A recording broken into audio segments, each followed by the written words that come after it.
Hi, this is Vivek and you are watching my YouTube channel. तो चालू करते हैं भाई। अभी तक आपने इससे पहले वाली वीडियो देखी होगी, मैं एक्सपेक्ट करता हूँ। अगर नहीं देखी तो नीचे डिस्क्रिप्शन में लिंक दे दूंगा, वहाँ पे जाके देख सकते हो, या फिर यहाँ पे आई बटन पे वीडियो का लिंक आ जाएगा, इससे पहले वाली वीडियो का आप वहाँ पे जाके देख सकते हो। ठीक है, हाँ जी। वहाँ पे मैंने बताया भाई कि टू सेक्टर इकोनॉमी क्या होती है, ठीक है, और उसमें पैसा कैसे घूमता है। Two sector economy with bank बता चुका हूँ, सिंपल है। हाँ जी, रियल फ्लो, मॉनेटरी फ्लो, ये सारे टॉपिक हम उसके अंदर कवर कर चुके हैं। चालू करता हूँ ये नई वाली वीडियो। इस वीडियो में हम सीखेंगे थ्री सेक्टर इकोनॉमी। ये वीडियो, हाँ, उस दिन मैंने कहा था भाई कि उस वीडियो में कहा था कि ये वीडियो अगले दिन करेंगे, लेकिन भाई वीडियो अगले दिन अपलोड हो रही है, बनने उसी दिन रही है। ठीक है, कपड़े उपड़े से तुम पहचाने जाते हो, वैसे तुम दिमागदार हो ही। चालू करते हैं अगला। तो थ्री सेक्टर इकोनॉमी। अब ये थ्री सेक्टर इकोनॉमी क्या होता है? थ्री सेक्टर इकोनॉमी ऐसी इकोनॉमी जहां पे तीन सेक्टर होते हैं, और तीन सेक्टर समझने से पहले टू सेक्टर आपको याद होना चाहिए। तो टू सेक्टर में मैंने क्या बताया था? एक होता है हाउस होल्ड, ठीक है भाई, एक होता है हाउस होल्ड जिसको हम बोलते हैं परिवार। दूसरा होता है भाई फर्म। क्या होता है? फर्म, जिसको बोलते हैं फर्म। ठीक है, हाँ जी। हाउस होल्ड इसको प्रोवाइड करता है क्या? Factors of production. ये इसको क्या देता है? Goods and services. सिंपल बात है, हाँ जी। फिर उसके बाद बीच में कौन आता है? बैंक भी आता है एक बार। बैंक इनसे क्या लेता है? डिपॉजिट। फिर इनको क्या देता है? इंटरेस्ट। ये इसको क्या, इससे क्या लेता है? मतलब हम लोग लेते हैं, फर्म वाले लेते हैं लोन बैंक से, और बदले में इनको क्या देते हैं? इंटरेस्ट। अच्छा, ये इसको देता है भाई पेमेंट। किस चीज की? Payment of goods and services की। फिर ये लोग इसको देते हैं क्या चीज? Payment of factors of production. ये सारा टॉपिक हम पहले वाली वीडियो में समझ चुके हैं, two sector economy with bank. आसान है, हाँ जी। चालू करता हूं। अब टॉपिक आता है थ्री सेक्टर इकोनॉमी, और मैंने बताया था थ्री सेक्टर इकोनॉमी में कितने सेक्टर होते हैं? उसमें होते हैं तीन सेक्टर। सिंपल, हाँ जी। तो तीन सेक्टर में सीखते हैं फटाफट। पहला सेक्टर हो गया हाउस होल्ड, और दूसरा सेक्टर क्या है? फर्म। बैंक कोई सेक्टर नहीं है, फिर बता रहा हूं, बैंक कोई सेक्टर नहीं है। पहला सेक्टर है हाउस होल्ड, और दूसरा सेक्टर क्या है? फर्म। शुरू करते हैं तीसरा सेक्टर। तीसरा सेक्टर क्या आता है? तीसरे सेक्टर का नाम है भाई गवर्नमेंट। अब ये गवर्नमेंट से कैसा रिलेशन होता है हम लोगों का? सरकार। तो सरकार के साथ क्या रिलेशन होता है? अब समझिए ध्यान से। गवर्नमेंट जो होती है ना, वो हाउस होल्ड और फर्म दोनों से ही काटती है। क्या काटती है? दोनों का टैक्स। गवर्नमेंट दोनों का ही काटती है टैक्स, यानी गवर्नमेंट दोनों से ही क्या लेती है? टैक्स। चाहे वो फर्म वाले हो, चाहे वो हाउस होल्ड हो, गवर्नमेंट दोनों से ही लेती है टैक्स। बदले में गवर्नमेंट जो है फर्म को वो प्रोवाइड करती है सब्सिडी। कौन सी बीडी? सब्सिडी, सॉरी भाई, जिसको हिंदी में बोलते हैं आर्थिक सहायता। गवर्नमेंट उनको देती है आर्थिक सहायता। सिंपल है, हाँ जी। टैक्स को बोलते हैं कर। तो गवर्नमेंट हम दोनों से ही लेती है टैक्स, और बदले में उनको देती है सब्सिडी। हमको क्या देती है? हमको गवर्नमेंट देती है इनकम। हमको गवर्नमेंट क्या देती है? इनकम। अब बात करी जाए इनकम, भैया इनकम कहां से आती है? सब्सिडी फिर भी समझते हैं भाई कि आपने उस पे दे दी, किस पे दे दी? जैसे अगर अब कोई इंडस्ट्री वाले ज्यादा प्रोडक्शन कर रहे हैं बल्कि में, तो कोई गवर्नमेंट कई बार किसानों को जैसे दे देती है बिजली माफ, इसमें इंडस्ट्री वालों को दे देती है कि आपको टैक्स जो होता है वो थोड़ा कम भरना पड़ेगा, इस तरीके से सब्सिडी देती। लेकिन भाई हमको इनकम देती है? नहीं भाई, हमको भी सब्सिडी मिलती है। इनकम कहाँ से मिलती है? नहीं जी, हमको इनकम मिलती है, और वो भी इनकम एक बार नहीं सर, हमको दो दो तरह की इनकम मिलती है। ठीक है भाई, डिफरेंस लिखना है, मगर मैं डिफरेंस ऊपर नीचे लिख देता हूँ, आपको वहां पे लाइन खींच के दो पार्ट में, एक इस साइड लिखना पड़ेगा डिफरेंस। ठीक है भाई, तो पहला डिफरेंस, फैक्टर इनकम मिलती है हमें पहली चीज क्या मिलती है? Factor income. और दूसरी चीज हमें मिलती है ट्रांसफर इनकम। ट्रांसफर इनकम तो हमको सीखना पड़ेगा भाई, फैक्टर इनकम क्या होती है और ट्रांसफर इनकम क्या होती है। आसान है। तो पहली इनकम होती है फैक्टर इनकम, और दूसरी ट्रांसफर इनकम। इसको बोलते हैं कारक आय। तो पहली चीज हमको मिलती है कारक आय, और दूसरी चीज हमें मिलती है हस्तांतरण आय।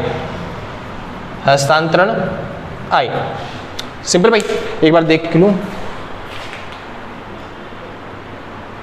हाँ जी, चलो सही दिख रहा है, फिर भी आपका काम चल जाएगा। हाँ जी, इसको बोलते हैं कारक आय, और इसको बोलते हैं हस्तांतरण आय।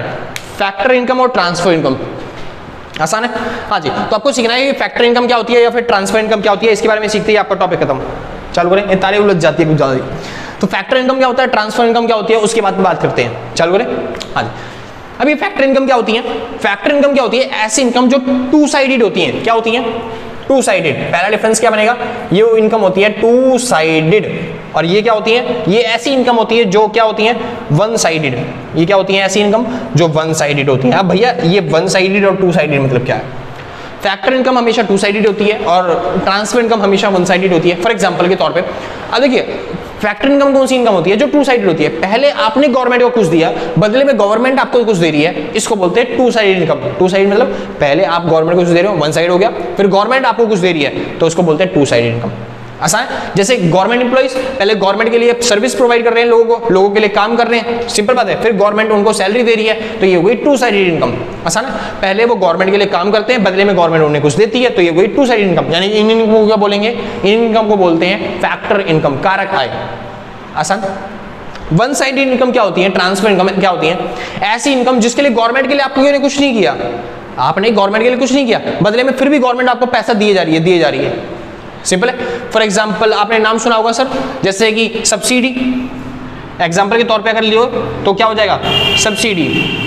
आसान है। इसके अलावा और क्या मिलता है? यहां पे तो आ जाएगा भाई, एग्जाम्पल के तौर पे दूसरा पॉइंट, एग्जाम्पल यहां पे क्या आ जाएगा?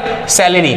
जितने को भी लोगों को गवर्नमेंट जॉब सैलरी देती है तो वो सैलरी बन जाएगा, लेकिन यहाँ पे सब्सिडी। इसके अलावा आपने सुना है सर पेंशन, पेंशन आपकी गवर्नमेंट मतलब आपने गवर्नमेंट के लिए कुछ नहीं किया, लेकिन फिर भी गवर्नमेंट आपको क्या दे रही है? पेंशन।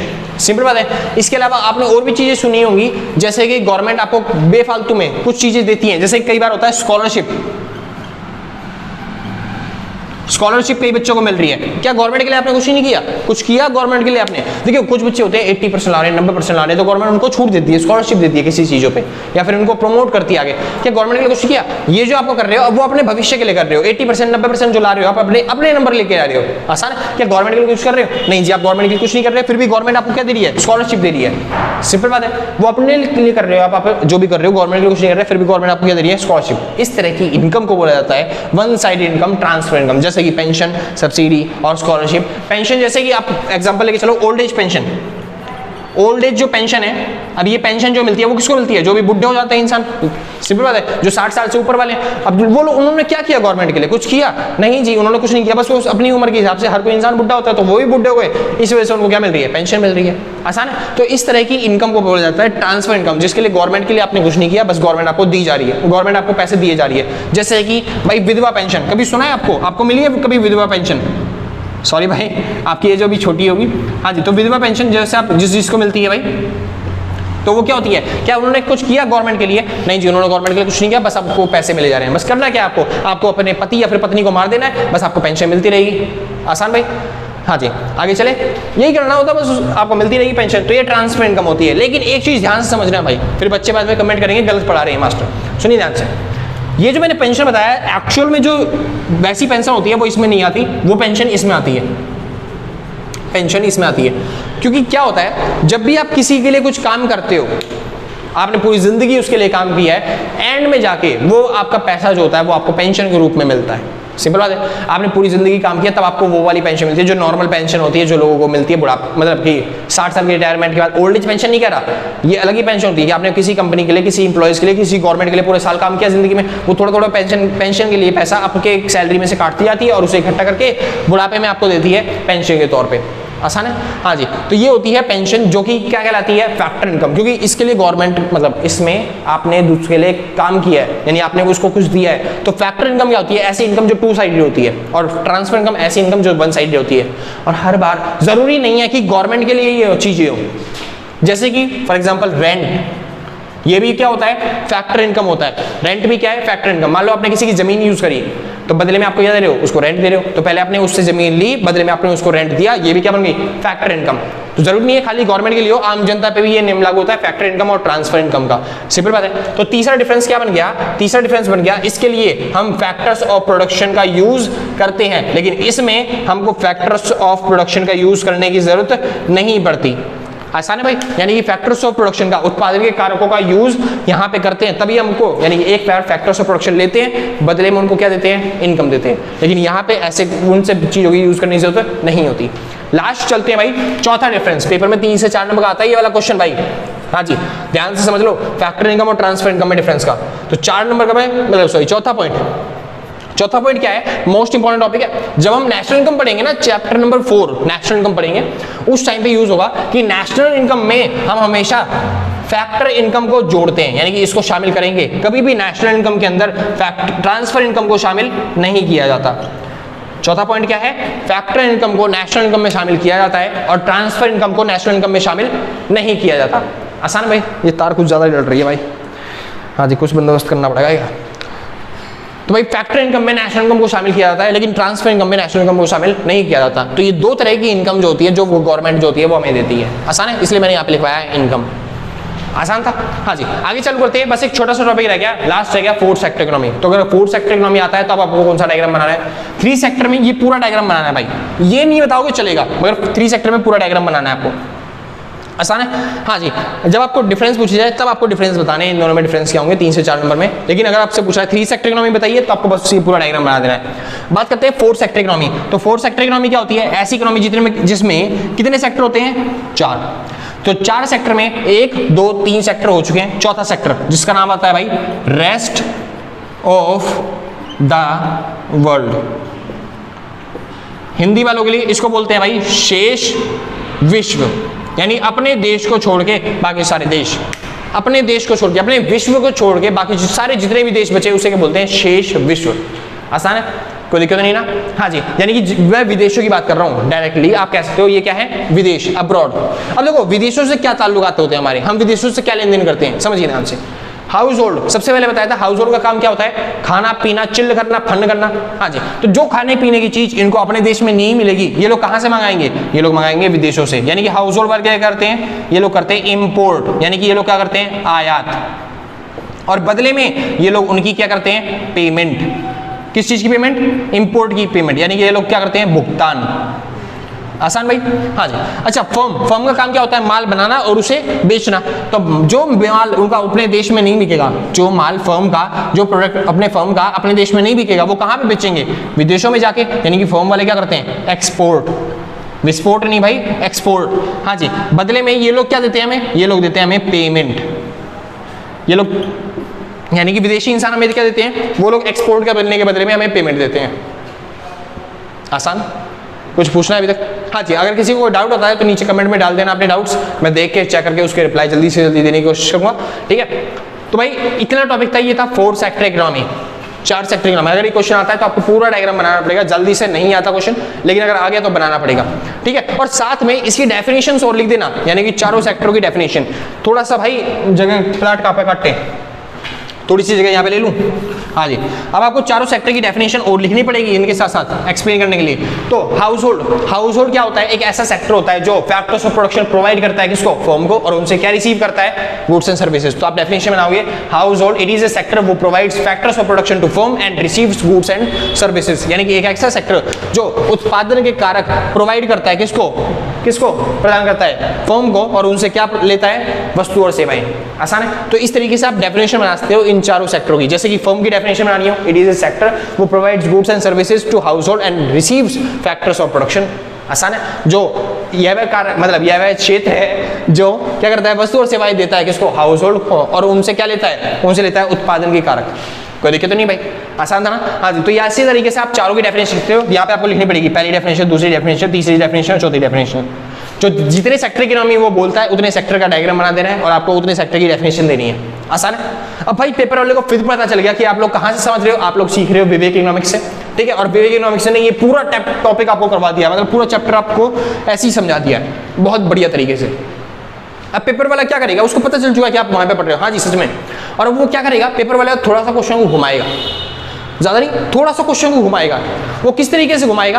अब वो 2 सेक्टर, 3 सेक्टर और 4 सेक्टर के हिसाब से पूछेगा ही नहीं, वो इसको हटा देगा। वो बोलेगा कि 2 सेक्टर 3 सेक्टर इकोनॉमी बनानी है आपको। अब से वो बोलेगा इकोनॉमी होती है बस 2 तरह की। कितने तरह की? 2 तरह की। वो बोलेगा एक होती है क्लोज इकोनॉमी और एक होती है ओपन इकोनॉमी। ठीक है भाई, एक होती है क्लोज इकोनॉमी और एक होती है ओपन इकोनॉमी। तो आपको जो डायग्राम बनाना है वो क्लोज इकोनॉमी में और ओपन इकोनॉमी में डायग्राम बनाना है। तो अगर वो बोले explain the circular flow of income in 2 sector economy, तब तो आप वो नॉर्मल वाला बना दोगे। लेकिन अगर वो बोल they explain the circular flow of income in open economy या फिर क्लोज इकोनॉमी, तब कैसे बनाओगे? समझिए ध्यान से। क्लोज इकोनॉमी क्या होता है? एक ऐसी इकोनॉमी जो पूरी की तरीके से क्लोज है, यानी कि बंद है, यानी कि विदेशों से कोई सामान आ नहीं रहा, हमारा देश का सामान कोई विदेशों में जा नहीं रहा। सिंपल बात है। ऐसी कौन सी इकोनॉमी थी? मैं बात करता हूं 2 सेक्टर इकोनॉमी। 2 सेक्टर इकोनॉमी में क्या था? एक था हाउस होल्ड, एक था फर्म। हाउस होल्ड क्या देता था? प्रोडक्शन, फैक्टर्स ऑफ प्रोडक्शन इसको, और इससे क्या लेता था? Goods and services. फिर देता था पेमेंट, फिर लोग पेमेंट देते थे। क्या विदेशों से ताल्लुकात होते थे? नहीं होते थे। तो इस वजह से इसको बोलेंगे क्या? Close economy. आसान है। 2 सेक्टर इकोनॉमी क्या बन गई? Close economy. अच्छा, 3 सेक्टर इकोनॉमी क्या थी? 3 सेक्टर में आ जाती है गवर्नमेंट। गवर्नमेंट हमसे टैक्स ले रही थी, बदले में हमें इनकम दे रही थी। सिंपल बात है। क्या विदेशों से लेन देन हो रहा था? नहीं हो रहा था, तो इसे भी बोलते हैं भाई क्लोज इकोनॉमी। आसान है। हाँ जी। अगला ओपन इकोनॉमी क्या होता है? ओपन इकोनॉमी मतलब होता है खुली इकोनॉमी। सिंपल बात है, जहाँ पे हमें 4 सेक्टर देखिए ध्यान से। 4 सेक्टर क्या होता है? यानी जहाँ पे अब्रॉड आ जाता है, विदेशों से लेन देन चालू हो जाते हैं, यानी कि हम अपनी इकोनॉमी को क्या कर चुके हैं? ओपन कर चुके हैं। तो केवल 4 सेक्टर को ही क्या बोलते हैं? Open economy. तो अगर पेपर वाला बोले explain circular flow of income in 4 sector economy, तो आपको बनाना है 4 सेक्टर वाला डायग्राम। सिंपल बात है। या फिर बोले explain circular flow of income in open economy, तब आपको ये डायग्राम बनाना है। बाकी क्लोज बोले, 2 सेक्टर बोले, 3 सेक्टर बोले, तब 2 और 3 सेक्टर का बना दोगे आराम से। ठीक है। बाकी 2 वाला बनाए या फिर 3 वाला बनाए, भाई वो डिपेंड करता है नंबर पे। अगर 2-3 नंबर का क्वेश्चन है तो 2 वाला बना दो, बहुत है। ठीक है। 2 नंबर में 2 सेक्टर इकोनॉमी, 3 नंबर में 2 सेक्टर इकोनॉमी विद बैंक, और 3-4 नंबर का टॉपिक दे दिया कुछ, तो भाई 3 सेक्टर इकोनॉमी बना दो। और मैं बोलता हूँ भाई, अगर आपके पास बहुत ज्यादा टाइम है तो आप बनाओ पूरा फुल फ्लैश, जितना बता सकते हो उतने पेपर वाले को उतना बताओ, क्योंकि नंबर आपको खींचने हैं, पेपर वाले को देने नहीं है। तो आप जितना खींच सकते हो उतने नंबर खींचो, ये ना हो जाए कि एक भी नंबर आपका खर्च है। आसान है। हाँ जी। तो यहाँ पे खत्म होता है आपका सर्कुलर फ्लो ऑफ इनकम। तो आज के लिए बस नहीं, मिलते हैं कल सेम टाइम सेम जगह अगले दिन। तो टाटा बाय बाय।